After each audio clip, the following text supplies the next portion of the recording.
Hello, hello, everyone. Welcome to the Book of Roto special edition. Today we have chapter number 6 being done live stream. Why did I do that? Did a little video explaining the reasons why. But the main reason being that we are currently in a situation where a lot of colleagues in our community are struggling due to the consequences of the actors and the writers' strike. There is a shortage of work. A lot of people lost their jobs or are laid off, temporarily laid off. So I've decided to open the doors of the Book of Roto to everyone for you to have a sneak peek of one of our lessons. And apart from that, I'm also going to do a giveaway today. I thought about doing one course giveaway, and that course would definitely happen live, since we are now live on YouTube. But it would be also unfair because there is a lot of people that are sleeping right now if they are on the other side of the world. So what I'm going to do is I'm going to do actually 2 course giveaway. One of them is going to be done today, live, and the other one, I'm going to wait 1 week to do the draw. And then I'll do the draw after 1 week. So everyone has enough time to watch this episode, to go through the rules for the submission, to qualify for this giveaway. Okay? So let's start with those rules. This is going to be very simple, okay? There's nothing fancy. I want to keep things simple. So the first thing you have to do is to go to our YouTube channel and give that good old thumbs up on the like. So like this channel, like this post, subscribe to this channel. And also drop a comment, okay? Either live or later on, while you're watching this offline, drop a comment. Why do I need a comment? Because the winner is going to be drawn from randomly from one of the comments, okay? It doesn't matter how many you will do. It will detect multiple repetitions, but feel free to make a lot of comments today if you have any questions or anything that you would like to say. Okay, so comment, like, subscribe. Simple, right? And one more thing. Because this is dedicated to the community, I would like you to share this post on LinkedIn. I've posted here in the comments the LinkedIn shortcut for you guys to go there. It's basically you go to my LinkedIn, add me on LinkedIn, and repost this live stream post. Okay, very simple, right? There's nothing crazy going on. By the end of today, I'll do one lucky draw, and in 1 week, I'll do a second lucky draw. Okay. I hope this can contribute to help you guys with some good information, good education. That's what I like, and I hope this is going to be beneficial. Cool.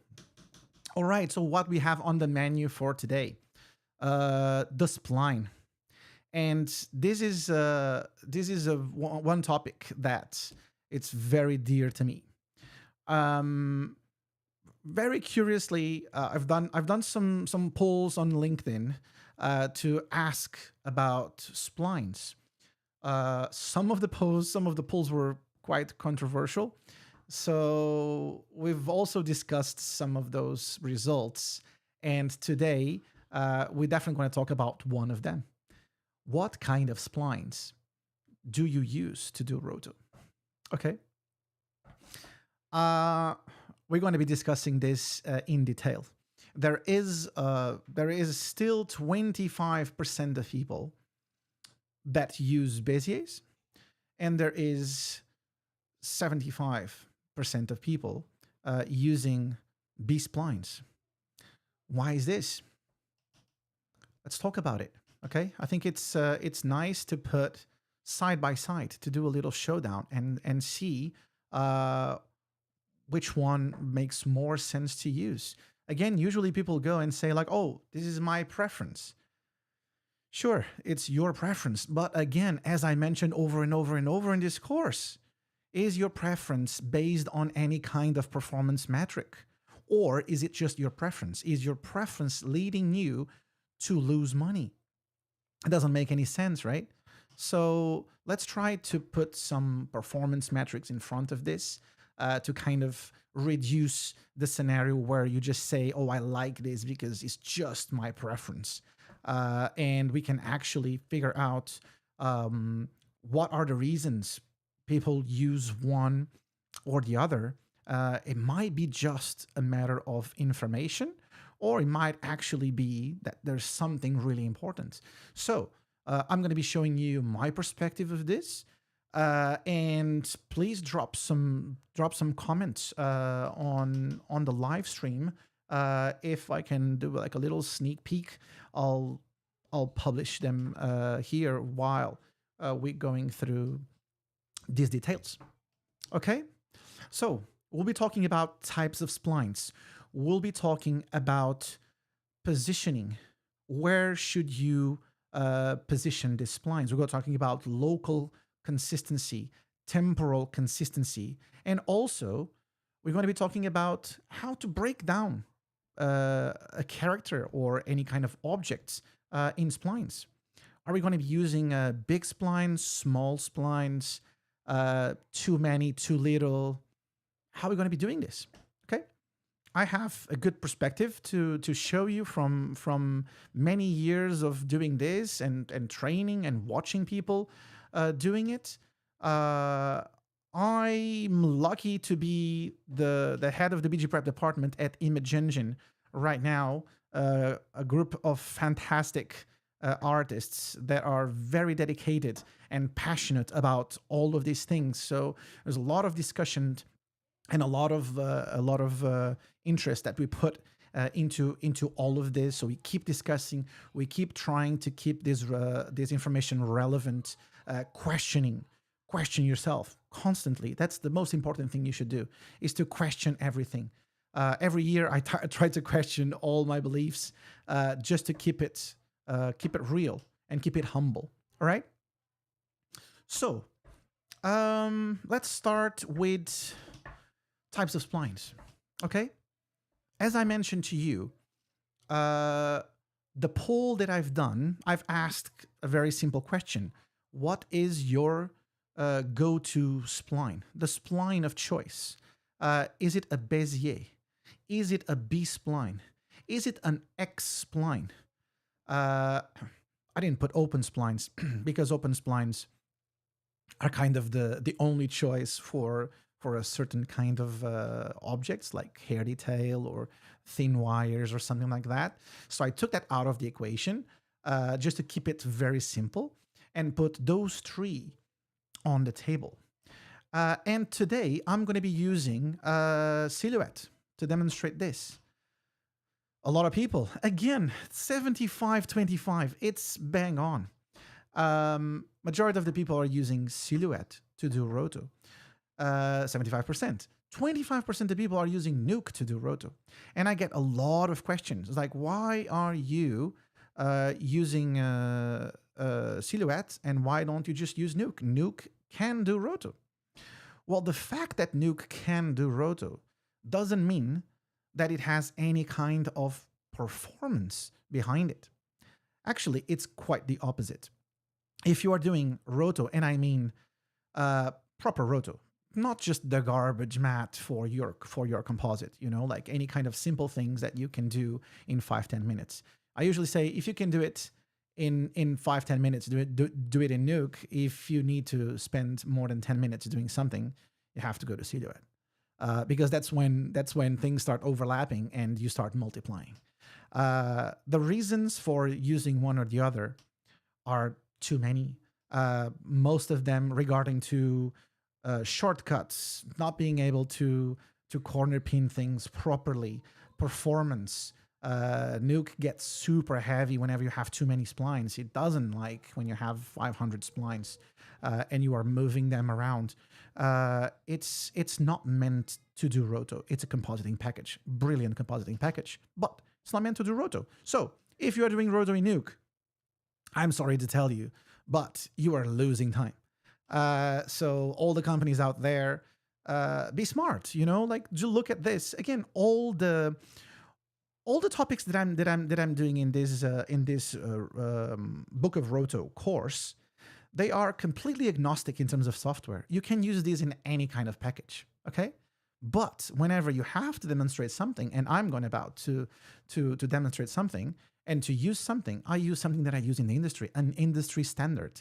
And silhouette is the industry standard for roto. So that said, this was just a disclaimer to avoid people just jumping on me and saying, "Oh, you should be showing this in nuke." Okay, let's go over that. All right, I'm going to be using a plate from The Lone Wolf, brilliant short film done by a friend of mine, Philippe Mello, that I had the pleasure to be the visual effects supervisor. This movie also got shortlisted for the Oscars. Okay. And let's talk about splines. Very simple. Beziers. Let's start with the Bezier. Classic, right? So you have two ways of drawing Beziers. You just click, click, click, and don't do too much, and it will do corners between these splines, okay? But majority of the people, the way they do this is they click and drag, okay? Click and drag. Cool? So here's your Bezier. What is the problem with the Beziers? It's very simple. The Beziers are controlled, like all the control points, they sit exactly where the spline is. And you can move them around, and you can actually you can also control their position by using the tangents. And these tangents, they also sit on the spline. They get tangent to the spline, and you can use them together. You can combine them, and you can break them. You can use just one side. You can use the other side fixed, or you can break them and use just one of the sides, okay? There is a lot of control.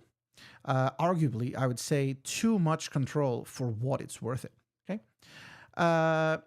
And And this is the classic thing with Beziers. Beziers are really good at following detail, and it's kind of usually easy. People say like, "Oh, with Beziers, you can have less points. You can draw all of your detail with less points. So you can just go here and follow all of that nicely. And if you start using B-splines, you're gonna have to use a lot more points. Well, guess what? This is not the kind of roto we do. Okay, so that point, to be honest, for me, doesn't make much sense, because I would never do something like this. If there is a lot of detail on the spline, for me, I'm not going to use one big spline to represent all of that. So the kind of the good thing about the Bezier, I'm not really extracting anything out of it. Okay, and as you can see here, the biggest issue is that there is a lot of information on top of your spline. And what is the main thing that we want to do? We want to be able to see the edge. We want to see how good the spline sits on the edge. Even when we are adjusting the points, I definitely don't want to start seeing any kind of tangents and points on top of that spline. If only I could have an option of having those control points outside of the spline, it would actually benefit me a lot more. Okay, let's leave the Beziers for now, for you to see other advantages. Okay, so this is like the oldest spline that probably existed in a digital software. And it's one that people that have been working in Roto for the longest, they started using this, and they got so used to this that they don't want anything else. Okay, so let me show you the next one, and the next one is going to be the B-spline. So the B-spline, let me do 4 points around here, and you'll see straight away that the B-spline doesn't get the control points layered on top of the spline. Okay, especially if there is a lot of curvature on that spline, this will never happen. So this spline is controlled by this control vertex, this control points, call it whatever you want, that sit outside of the spline. So instantly, what I see here is that I could actually see my edges a lot better. Okay, a lot better. And this is, for me, one of the first advantages that we have whenever we're talking about splines, is the freedom that I have to check the detail. Okay, I want to be able to check and to go here and check my alpha against my plate, and whenever I'm looking here, I want to see where the spline sits. Cool. So thing number one. Thing number two is that these B-splines, also called natural splines, they flow really nicely. As you've seen here, it's very easy on the Bezier to start breaking things into corners, and people usually say like, "Oh yeah, I'm gonna be able to do so much more because I have too much control." With the B-splines, you have less control.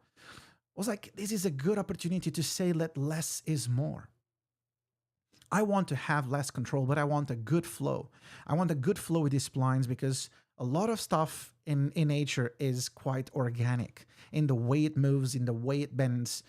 Sharp edges, absolute sharp edges, are very, very, very difficult to find nowadays. There's always some kind of chamfer happening in everything. And whenever we're talking about clothes, human bodies, this is exactly what we want, is a nice natural flow of this spline. talking about the amount of points that usually people say that the Beziers, the B-splines have a disadvantage. Well, let's have a look at this. What is the problem with this? Let me see if I can show you guys what is the issue.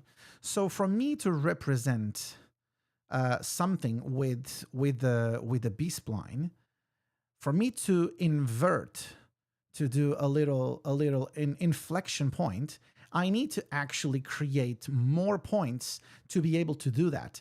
If I don't do this, you will see that naturally you will start almost like losing resolution. Okay, this would be true if the software that implemented these B-splines didn't have mechanisms to counter all of this.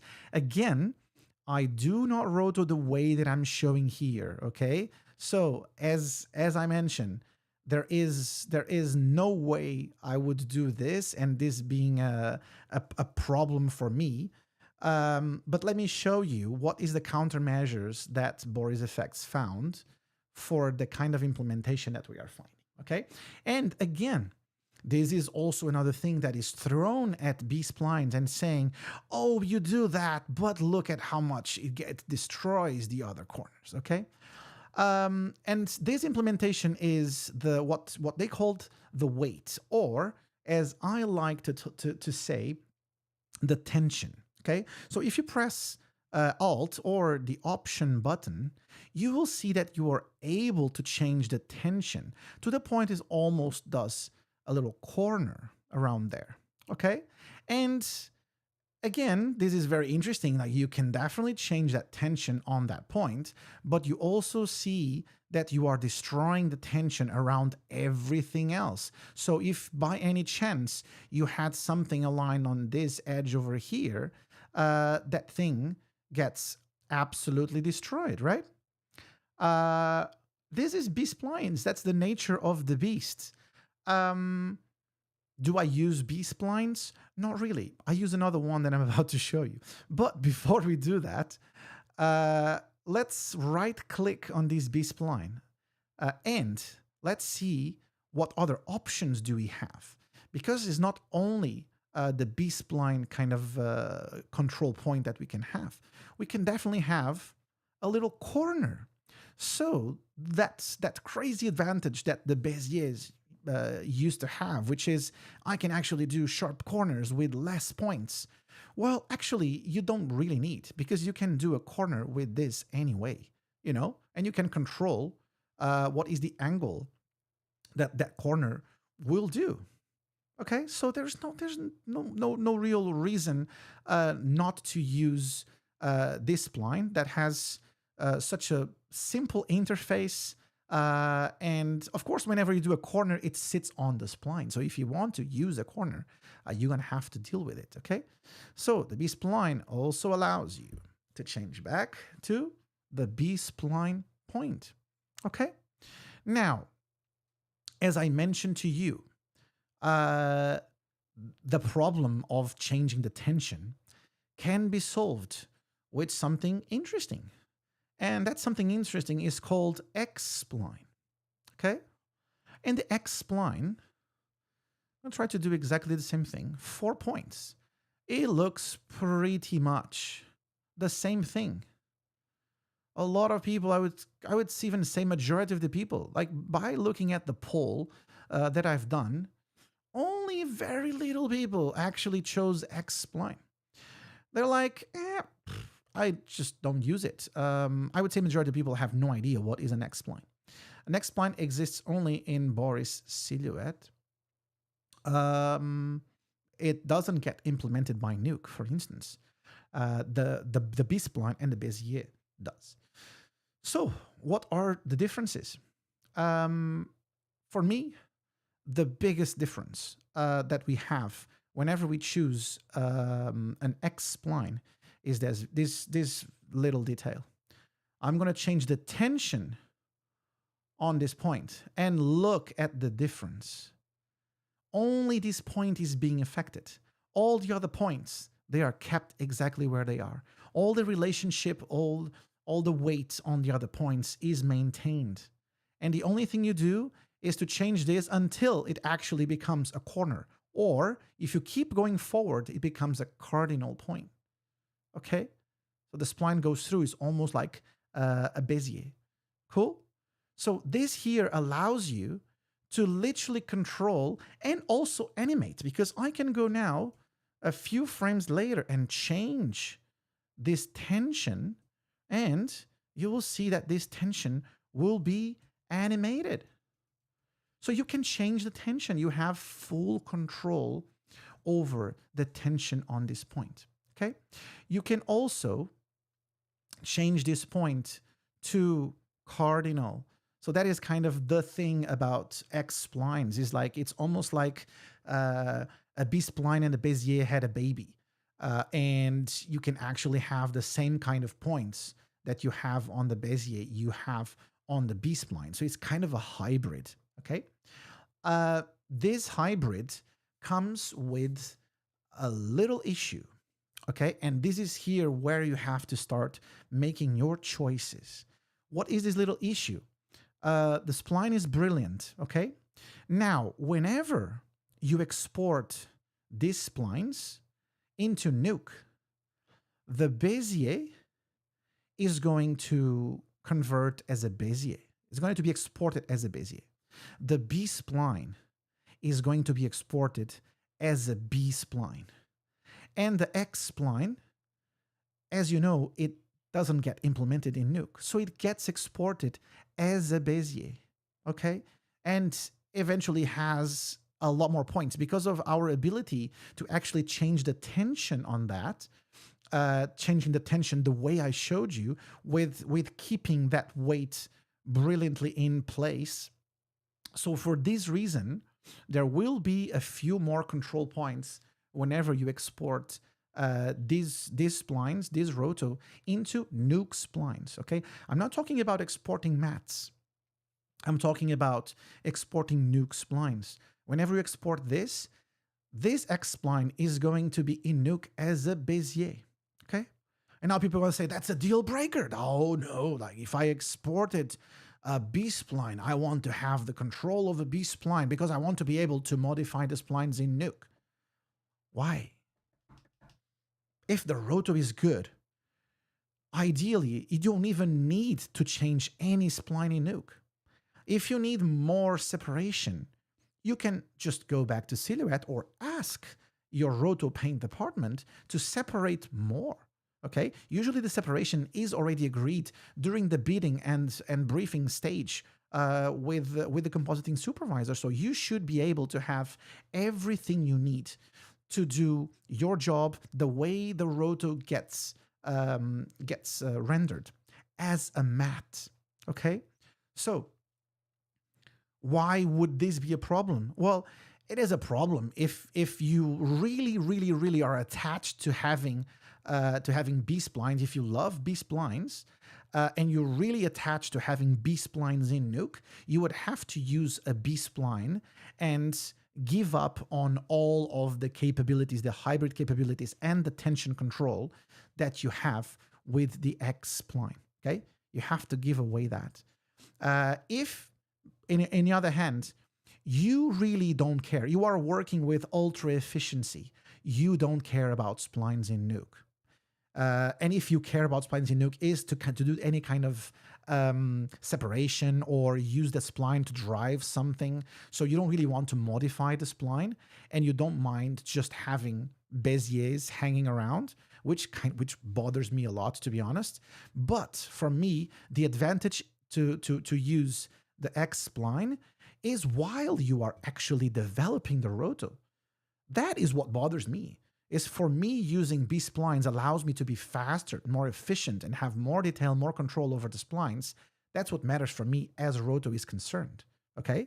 For compositing to demand and say, we want B-splines because we want to be able to fix the roto. Like, you don't have to fix the roto. If the roto has to be fixed, ask the artist that has done the roto to actually fix it, okay? So there's no reason. If you are the sole compositor and you are actually the full stack artist doing the shot, It's completely up to you. Just go back to Silhouette, finish your roto, do your little adjustments, export it again. Okay? And export it as what? As mats. Okay? If you're trying to do the roto of this hair detail that we have here, you're gonna have 100 splines in there. Do you wanna open up 100 splines in a Nuke Roto Paint node? Good luck with that. Okay? It's gonna be proper heavy. Okay? So it's complicated. Okay? So this is what I want you guys to retain. There are differences between these splines. And for me, there are pros and cons in using all of them. Okay, being for me a nice progression through the years of using Beziers because there was no other choice, getting used to do the Beziers because everyone is using it. Suddenly, B-splines come in, and the way Roto develops, and we will talk about the spline breakdown in a second.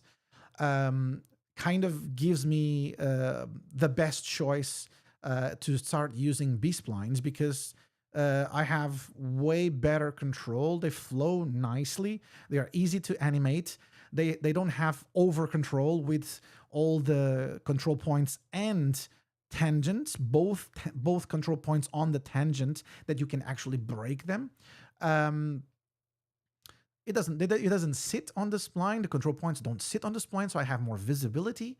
And they convert nicely into Nuke. Okay, so B-spline would be nice for the average roto artist. Absolutely fine. Or probably for the vast majority of the roto artists.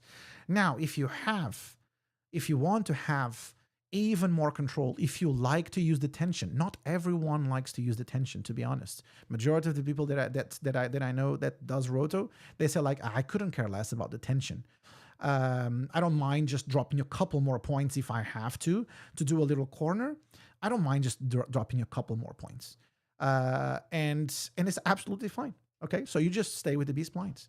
If you want that have that extra control, sure, go ahead, give it a try with the X-Spline. And you can even go for the odd point where you want to have a cardinal. You want to have like a Bezier point going in there that goes through the spline. Sure, go ahead and change it.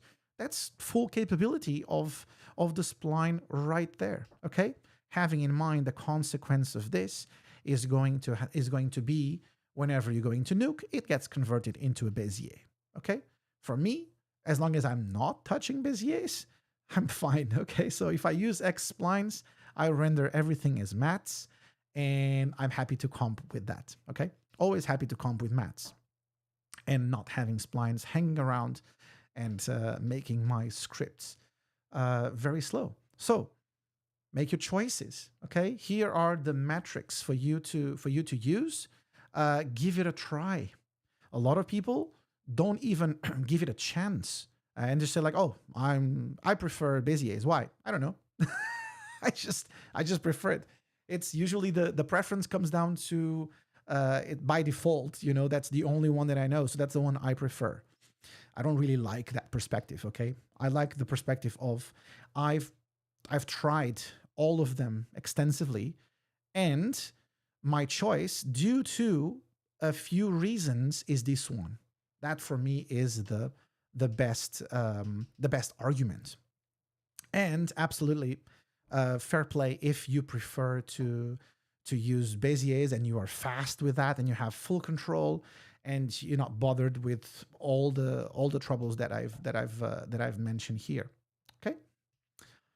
All right. Now, open splines. Well, open splines kind of, as I mentioned, they are on a league of their own. They're not problematic. Let's say I want to do a little open spline for this strain of hair. So what I'm going to do any kind of spline. In this case, I like, as I mentioned, I like the B-splines, and I'm going to press escape. So suddenly this spline becomes an open spline. Okay, and you have the possibility of controlling the width. Okay, And you have also the option of controlling individually how is the taper on that. Of course, I'm exaggerating here. I'm exaggerating for you to see the real capabilities of what we have here. Okay, that's how you can use this. Open splines get converted, get exported into Nuke as open splines. Okay, they get the same conversion, so it shouldn't be a problem. I think even the tapering gets converted nicely, so this shouldn't be a problem. Again, am I bothered in bringing a million strains of hair as open splines into Nuke? Please no. I want a mat. I want a separate mat for the hair detail. I want one mat for the core hair detail, and I want a separate mat for all the little wispy bits of hair. So I can do a different treatment whenever I'm comping it. I'm probably not going to be pre-molting. Oh, sorry. I am not sharing my screen. Sorry. Let me do it. Let me do this again. The joys of the live stream. Okay, so as I was saying, this is the open spline. Just press escape and you have your spline right here. Change the stroke width. Okay. Change the stroke width and just go here, and you have here the tapering. Okay, there it goes. As I was mentioning, do I want to have this going, a million of these going into Nuke? No, I want these in a separate mat so I can comp it.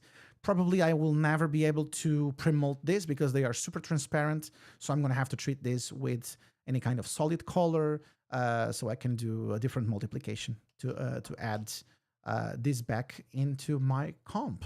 Okay, so these are pretty much the types of splines that you can use. You'll definitely feel the difference whenever using different types of splines throughout your career. You'll get used to them. You'll get your own tricks going on to be able to control them, to manipulate them. Okay. Talking about manipulation, this is where we start laying our splines in our shot. Okay. So let's see a good edge that we can use to start talking about spline breakdown. Okay. I really like this edge over here. I really like this edge.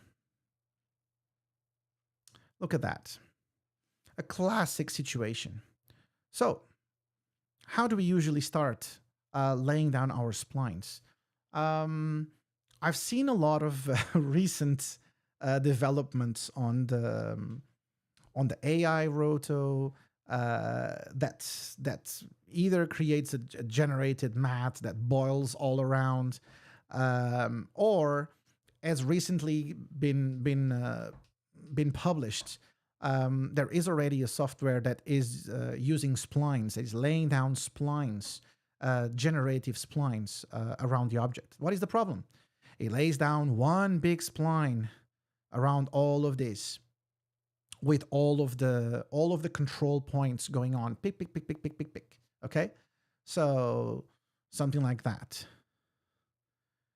just goes like this. Okay,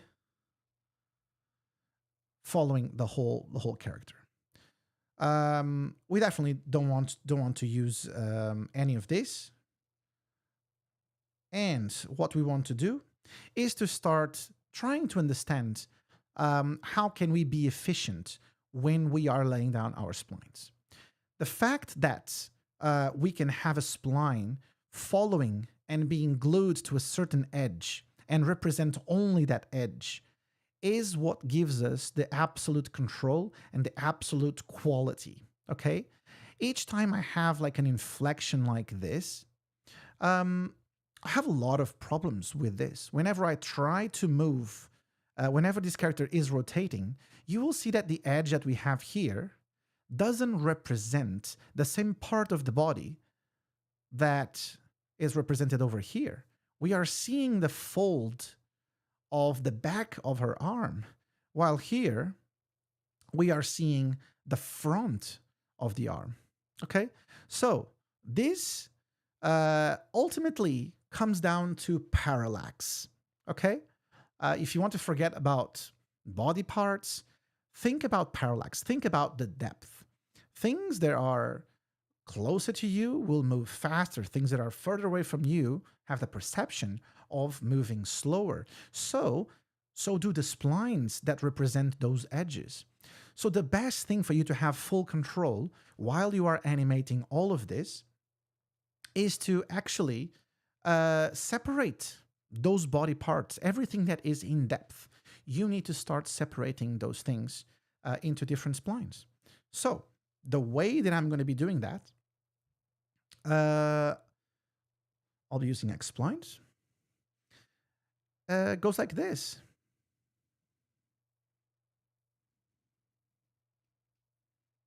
Okay. Now, let's go to one of the issues. Let me delete, or let me even add a couple more points here just for you to see what is the problem. Whenever you start using B-splines or X-splines or whatever, and you start laying down too many points, you kind of have exactly the same problem that I was criticizing on the Beziers, which is all of your points will sit on the spline, right? Now, of course, you don't have the tangents, so straight away, this is 3 times less points to control and cluttering on my spline.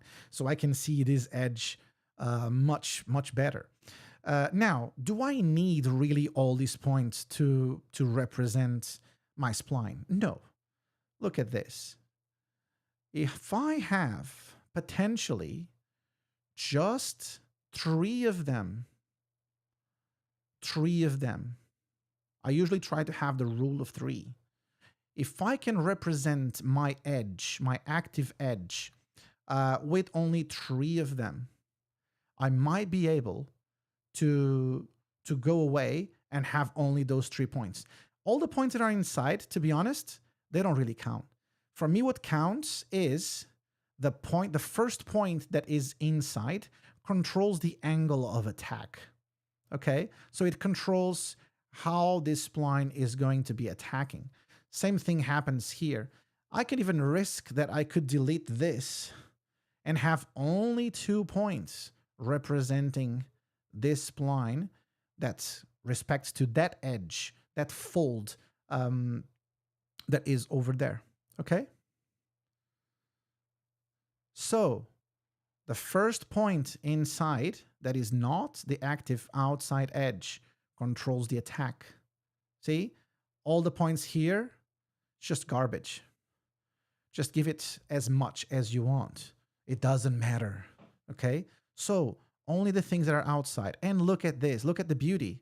As soon as you start using less points to represent your spline, you're still being able to represent the nice roundness or straightness. Okay, if you want that point to be straight, sure, move your attacking point to be straight.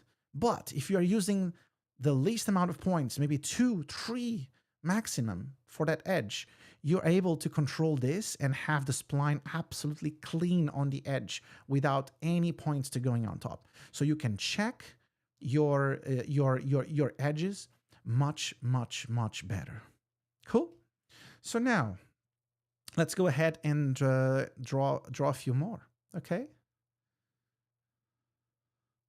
In this case, I'm starting to see here some little kinks. And what I'm going to do is I'm going to separate those little details if it's needed. Okay? Doesn't have to be all of them. Okay? Maybe here, I have enough detail. Look, I've drawn too many points. Sure, don't worry. Go back and start deleting them. Do you really need that amount of detail? Maybe yes, maybe not. Control the attack of your spline. And there it goes. Okay. And now here on the top, I can do maybe one more. Okay. Let's consider this my initial breakdown. Let's consider this my initial breakdown. Now, people usually say, Carlos, you have too many splines. Now, each time you do a spline, you're going to have to multiply the amount of time that you are animating that spline throughout the frame range. Well, that is not really the case. I'm never going to be moving all these splines alone. Never. I'm always going to be trying to move all these splines together. Okay? So I'm going to be selecting all of them and I'm going to be analyzing what is happening here. So if I want to go, let's say, this way, okay? Not even talking about like the animation and all my key moments. That is not the point for today. Today we're talking about the spline and the breakdown, not so much about the animation that we have. Okay, but if I wanted to create a keyframe here, okay, I'm not going to go spline by spline and put them in position. What I'm going to do, I'm going to try to first of all concentrate in one of them, usually the one that moves the most. Kind of my main spline, which would be this one. And then what I'm going to try to do is move the rest of the splines individually, not a single point. I remind you, I am not moving a single individual point. Okay? I'm moving groups of splines and then I'm moving one spline at a time. I didn't move a single point until now, individual points. You didn't see me going into Reshape tool and doing that, okay? So what I'm going to do next is to go back to my other keyframe, okay? And I'm going back from keyframe to keyframe. And I'm going to look and try to figure out if these splines keep representing the same edge. Okay, it's very important. You can't just start moving the splines around and saying, I'm gonna with this spline, I'm gonna cover more of this area over here with the spline. That's not the intention. The intention is they represent the same thing. So I'm using Shift Z and X to go through the keyframes that I've done, the two keyframes that I've done. So this is the objective, trying to figure out if they really represent the same thing, okay?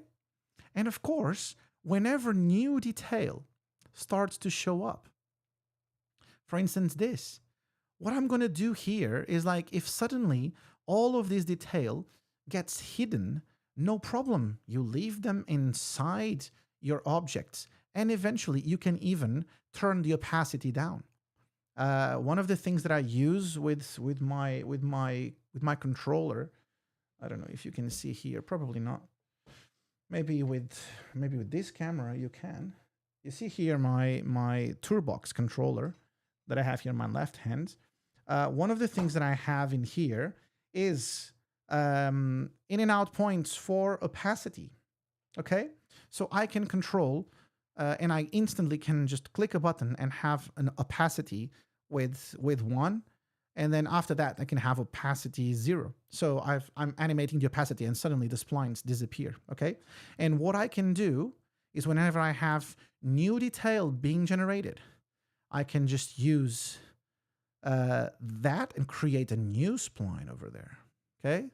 So if suddenly there's a big, longer, straight spline that I could represent here, that's exactly what I'm going to do, okay? Again, always confirm, do you need all the points that you've done? Maybe not. Control it with the attack. Maybe do you need this point? Maybe not. Let's see. Potentially, there's a little bit of detail in there that we can add another smaller spline, but all the other splines that we have here, they're gonna move inside. Okay, so I can have all of these splines moving inside. I don't want this one. Okay. So I could move these splines inside and suddenly I have no more problems with the representation of that. Okay. This is how we break down detail and start revealing and occluding our splines all the way through our timeline. And you see that I haven't moved a single point yet. And I haven't gone through each one of the splines and added keyframes throughout the whole frame range. Completely pointless. That's not the objective. I want to move as much, because you saw what I did. I had to move them all together to kind of align them the best possible in average, okay? I fixed the point, which was this biggest fold over here. And then after that, I've adjusted the parallax of all the other ones. I have full control. So all of these inflection points here, I never have to represent them with one spline and start making sure that that point is always there. People say like, oh, keep the points on the inflections. I was like, no. Don't keep the points on the inflection. What you should do is you should have another spline on the inflection points, especially if those inflection points means that things slide between each other. Okay, that you have full control over one spline and the other. And if suddenly you have any kind of stretching happening, what you can do is to use the tool that I love the most in Silhouette, which is our corner pin tool. Okay. Our corner pin tool allows me to move all the splines together, adjust them, deform them, and still keep the relationship between the points. This is something that is not possible to do in Nuke. You will, as soon as you start corner pinning it, you will destroy the other side. Exactly the same thing that happens whenever you have a B-spline and you change the tension. It affects everything around. Same thing is happening whenever you have Nuke. So whenever you're trying to corner pin something in Nuke, this is exactly the problem. Okay. And yeah, so this would be it for breaking down splines. Okay. Go careful with this. Go slow. Don't be afraid of adding more detail.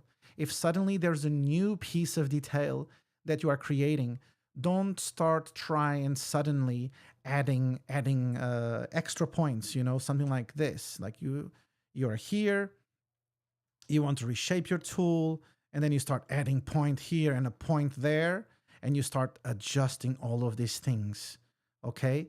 As soon as you start adding points, there is a good probability that all the other keyframes that you've done, they're going to be destroyed as well, okay? So because suddenly they've inherited all the points that you've created. So you're going to have to start adjusting everything. Okay.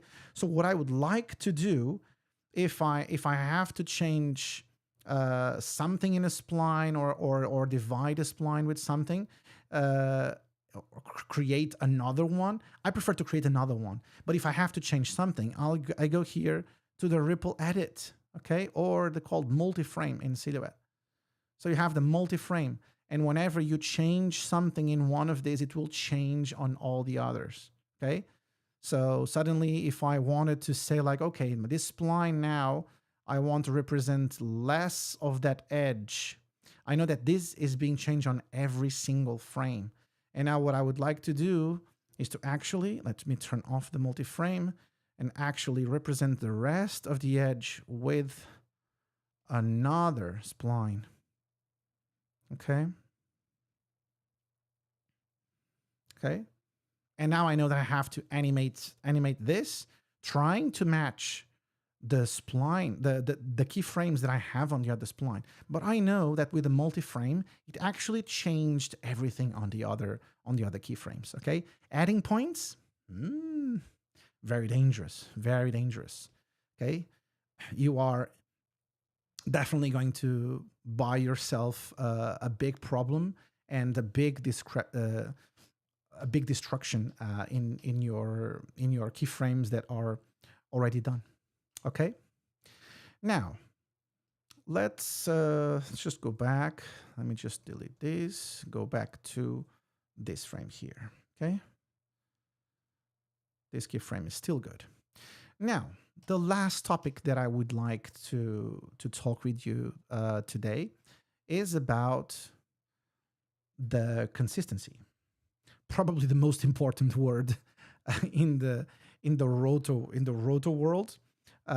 It's about consistency. We keep reinforcing this whenever we are giving notes, whenever we are reviewing a shot. We have to talk about that consistency. And there are two types of consistency. There is the local consistency and there is the temporal consistency. What is the difference? Why did we choose this terminology? You know, it's not that is written anywhere. It's just something that's the way I describe it. I have to describe it. These two types of edge consistency. And for me, one of them is local. Why is local? Because it refers to the same frame, the same key frame that you are doing. That's where you're going to be looking at your local consistency. And what is that? Well, local consistency is when you choose an edge. And when you choose an edge, you have to choose the best possible approximation to that edge. Sometimes what happens is you have one edge that is a little bit on the outside, and you have another edge like this one here, which goes a little bit on the inside. Okay. And then you have another one that is right on the money. And then you have this one here that also is a little bit on the inside. Okay. So this is what I consider that is a broken local consistency. Okay. So you have that edge that is outside. You have this edge, which is inside. You have this edge, which is on the edge. And you have this one that is slightly inside. Okay. This cannot happen. We have to make sure that whatever we're doing in terms of positioning, that we keep that consistent. If you prefer to do like half a pixel in, well, do half a pixel in for all of your splines, because then compositors can actually erode it a tiny little bit, and they can adjust that. Okay. But ideally, try to keep that thing on the edge. And again, the granularity of what is to keep on the edge, you have to take it with a pinch of salt. Okay. I don't like to roto at this distance. Okay. This is too close. This is like where it gets ambiguous. Again, I'm using JPEGs. Shouldn't be using JPEGs. I'm just using JPEGs because of just to keep my computer light while I'm streaming. But if this was EXRs, you would have a lot more detail, and also you would see that at some point there is like 1 pixel, and you are deciding what quarter of the pixel is your spline going through, because you can keep zooming in until the infinite and start choosing where to put your spline. Don't be so hard on yourself, okay? Give it a fair distance from the object and start evaluating where should your spline sit to have a nice feeling that it sits on the spline. And of course, very important, keep checking your alpha. What I can see here is that there's definitely some little details over there that are from the actual fabric material, and also they're catching highlights, so they tend to pop a little bit more. So if you really want it, I do believe for this shot was not needed. You could add extra little splines for that detail if you want to go that crazy. Okay. For the shot and for this specific reason that we've done this one here is regarding crossing that window with the camera. we don't have to go to that absolute madness of catching all the little details of the fabric. Okay, I want a nice consistent spline that grabs the majority of the imperfections on the cloth or the folds, but not so much grabbing the granularity of the fur on that cloth. Okay, so local consistency within one frame. Now, why was important? Why did I tell you that whenever I'm trying to move splines, the first thing that I do is to go Shift X and Shift Z, and you can see here that I'm going through keyframes. Of course, in the middle, whenever I go in the middle, I'm going to have to start seeing where it shifts the most. For instance, this frame here, it shifts quite a lot. So the in-between is going to be whatever I need to change whenever the splines currently shift the most, most away, that gap is bigger. And that's where I'm going to draw another keyframe whenever I want to do like my in-betweens.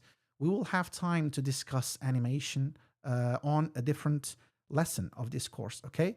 Today, let's focus on the splines. And what is this temporal consistency?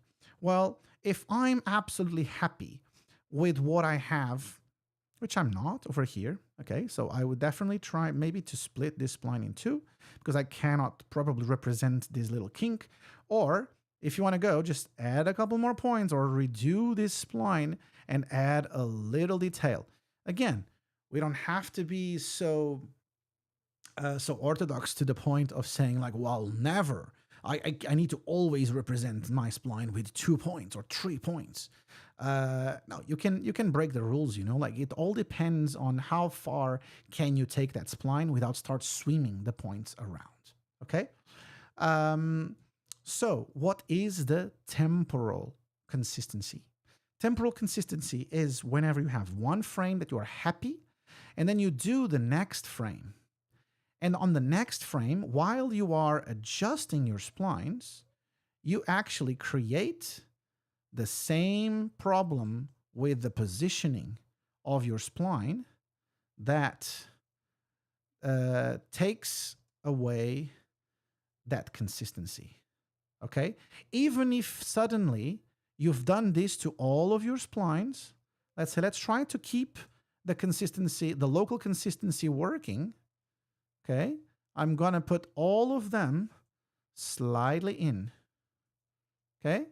Even if locally they are consistent, now the problem is you can see that temporally they lost that consistency, okay? Look at where the spline sits over here. Look at where the spline sits over there. Sometimes we're talking about half a pixel, 1 pixel. That can be it, you know? And why is this fundamental? Well, because when the compositors are doing the comp of this, whenever they are changing the backgrounds and they have to treat those edges, they can't be fighting against your consistency of that spline.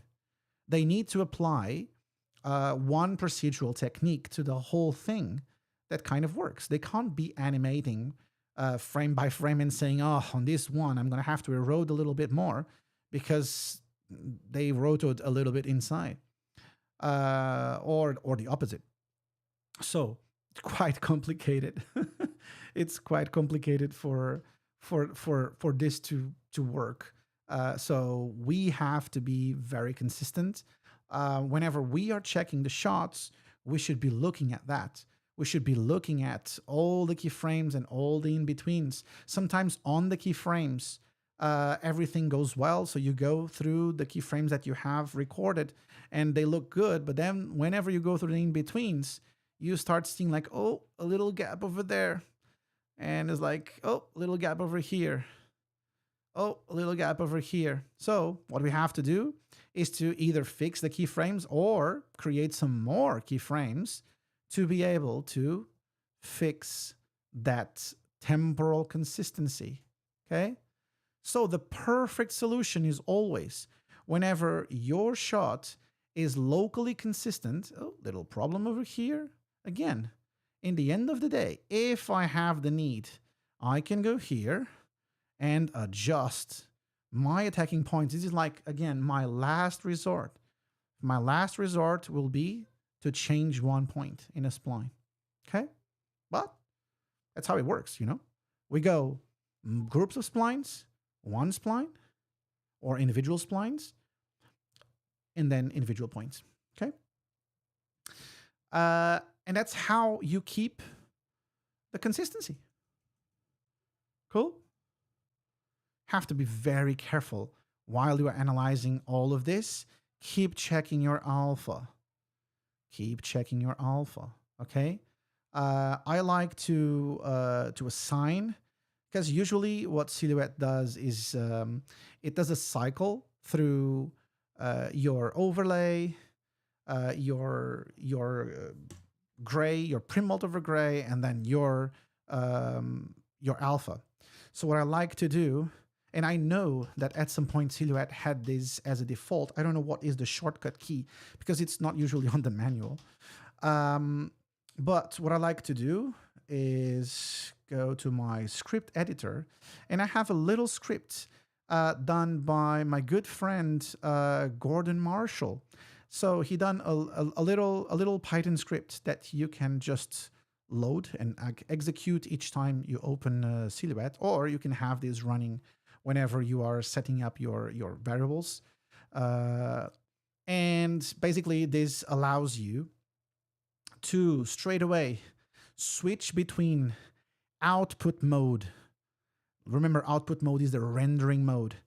Rendering mode with alpha, and plate mode, foreground mode with splines. So foreground mode is where usually everything is super fast. No matte or motion blur is being calculated. So that's where you want to edit your splines. So you go and you check foreground mode with splines, and then you change to output mode and alpha. Okay? There is a shortcut. Maybe if Boris Effects will watch this, they can tell you, or I can search for it and drop a little comment as well. Yeah, this is how we tend to work, to keep that alpha always to the click of one shortcut key. Okay. All right. What else? I think that's it. I think we've talked about everything. Types of splines, breaking down the splines, and after you break down the splines, how you start laying them and how you make those splines consistent. This is Roto 101. Absolute Roto 101. If you don't follow these basic principles, you are in for some dramatic years of your life or months of your life if you have to do Roto on yourself. Okay. Yeah. Let's have a look at YouTube. I didn't have many comments coming in, so I don't even know if this stream is working nicely. You guys let me know. But let's just have a quick peek at here. Let's see.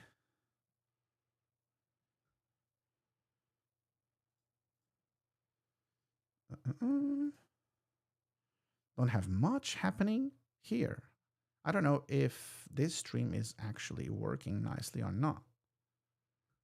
It might not be. It is working. Okay, so it's just Jai watching it. Cool. No one else is watching. And Jai, oh, just got here, working for me. Okay, so we got someone else making a little comment. Okay. How are we going to do this? We're going to draw. Well, I think Jai is a collaborator of this project. Is actually going to be helping me talk through the feedback on our students' bids and briefs. Oh, there's more people talking. Okay, let's see. Nice. Yokozu really learned the sequence. Hi, Carlos. There's a few more comments. All right. Super good. Cool. Since we have more comments, this is a good opportunity to actually do the lucky draw. I was saying that GIE is unfair if he was the only comment, because he already has access to this course, because he's a fellow collaborator and he's going to be helping me with the review of the bids and briefs chapters, and he's going to be our guest mentor on our first review session. Okay, so what I'm going to do, I'm going to, let's see. I already have the course. Exactly. Let me add this to broadcast. He already has the course. Okay, so what I'm going to do, I'm going to copy. Let's see if I can share this with you. What I'm going to do, remember, I'm doing a lucky draw for today's live stream, and then I'm going to be doing another one and leaving this 1 week, okay? So we can have more people watching this, people that are not woke up at 10 p.m. At this time, okay? So did you see the rules? The rules are simple. The rules are very simple. You have to do a comment, which you've already done. You've done a comment. You have to like and subscribe RTC Roto Labs, where the place where you're watching this video. Like and subscribe. Click that little button. Okay, it helps with the algorithm so this can reach more people. And after that, look at the link. There is a little link over here. This LinkedIn. Okay, this LinkedIn post that you should repost on your LinkedIn. Oh, I don't have a LinkedIn account. You're not a professional. You're not a professional. You're not a student. Of course, everyone has a LinkedIn account. If you're working or if you're searching for a job, you should have a LinkedIn account. So go to your LinkedIn post and click this little button, repost. Okay? Once you do this, I'm going to be drawing one free course for you to access. Okay? All right. Shall we do this? Let's see. Let's actually see if we already have any reposts.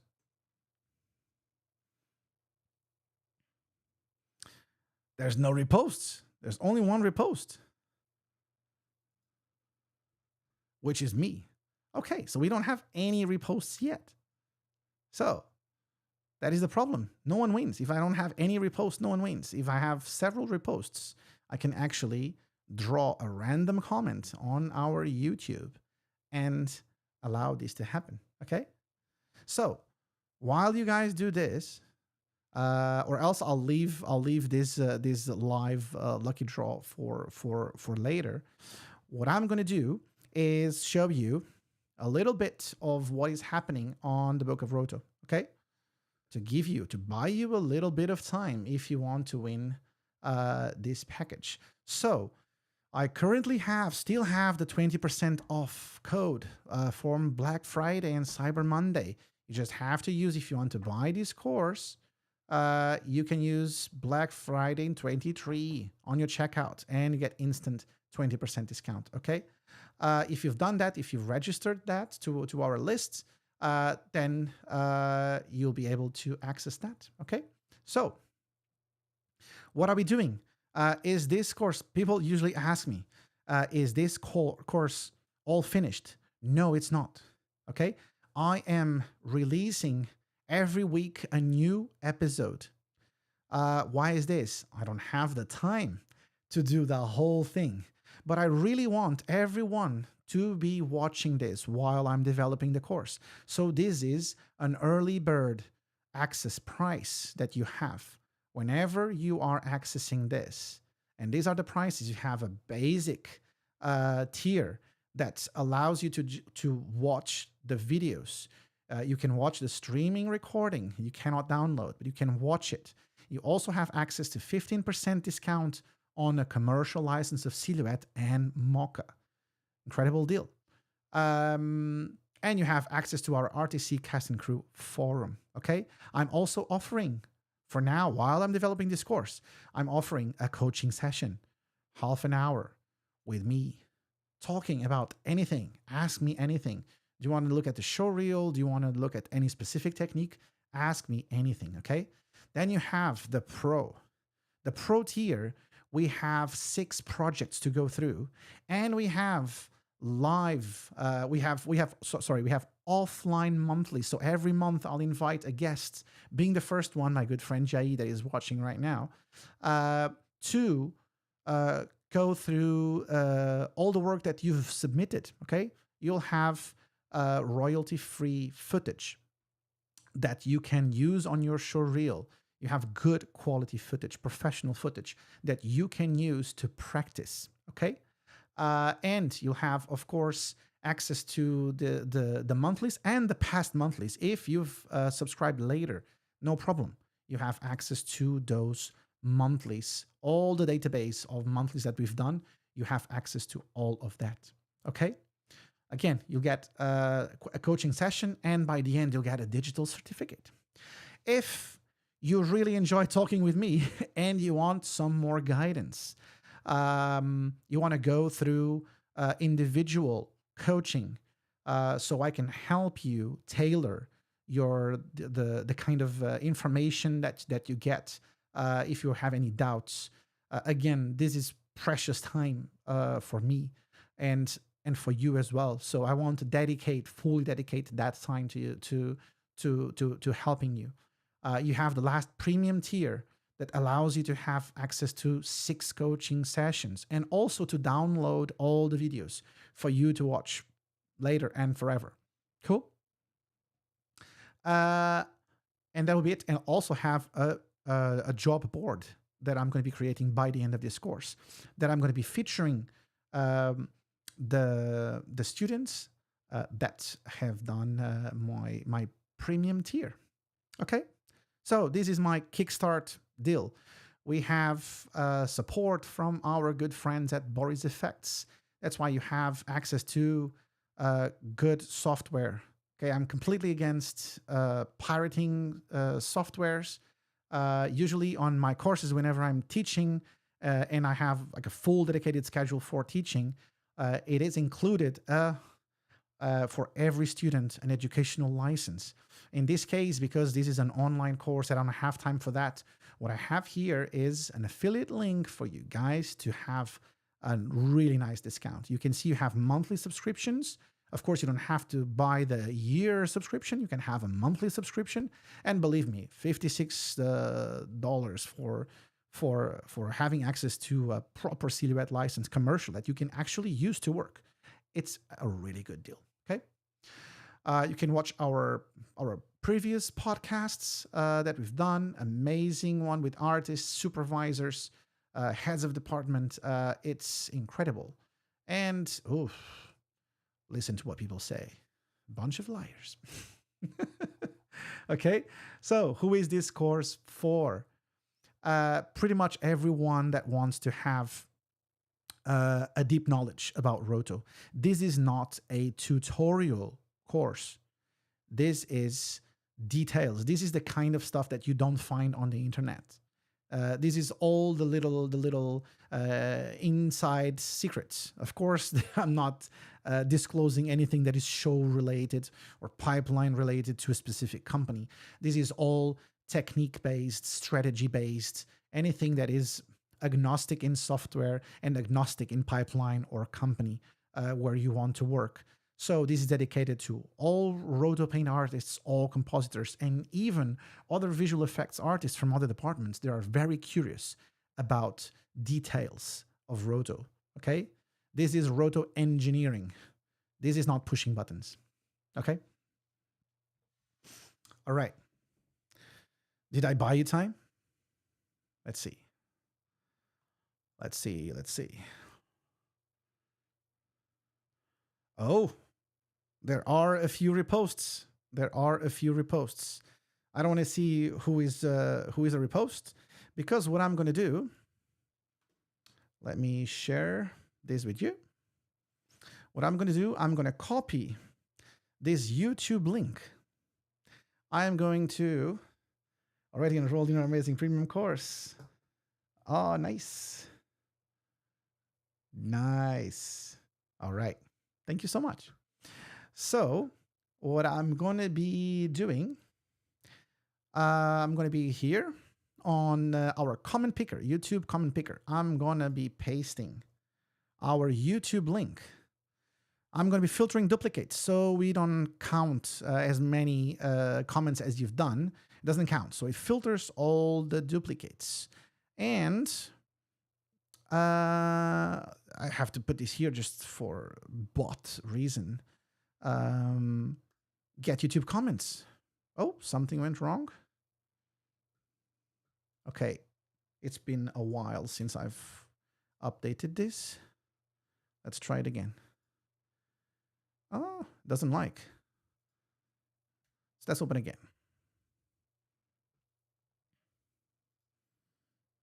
Let's try it again. Yep. Maybe he doesn't like the live comments. Filter duplicates. One winner. Show random names. Let's say, let's give it 10 seconds. And security question. Ah, this video has comments disabled. What? Please enable comments on my video. The comments are visible, right? I think the comments are visible.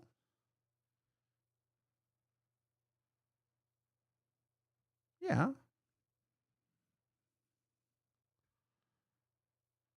I don't know why. Why?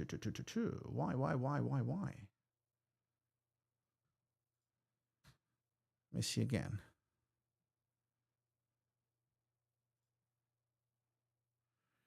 If you guys can tell me, are the comments visible on the YouTube channel? Should be visible, right? It doesn't. Oh, okay.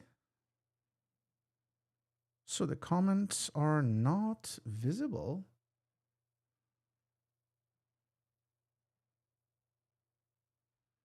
I don't know why.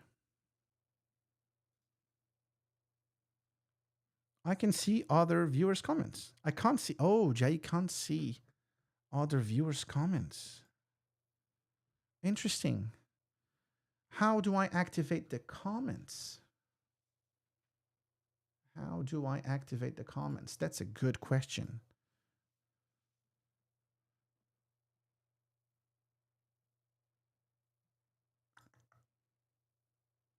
That is a good question that I do not know how to answer. I was not expecting. Usually the comments are visible, so there's nothing that I've really done that are not making this this video not to have the comments available. Let me see.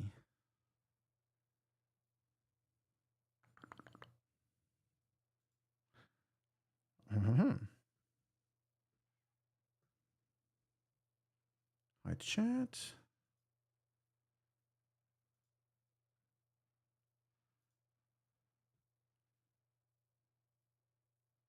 I have no idea.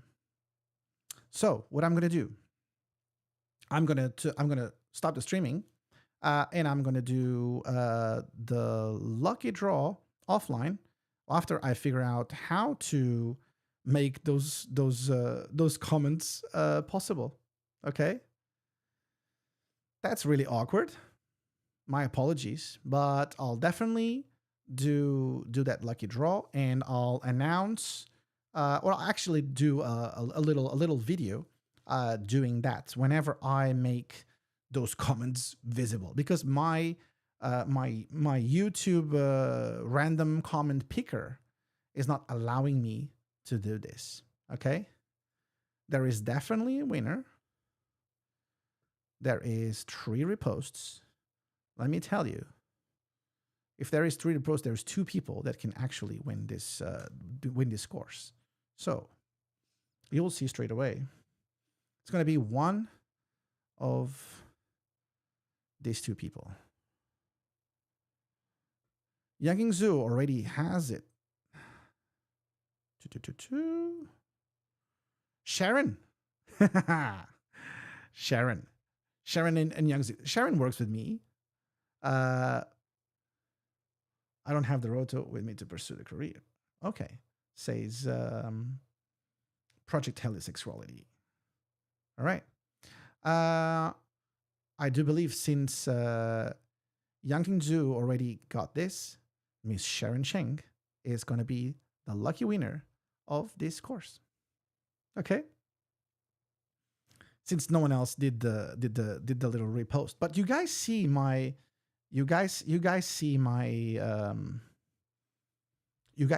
my comments on the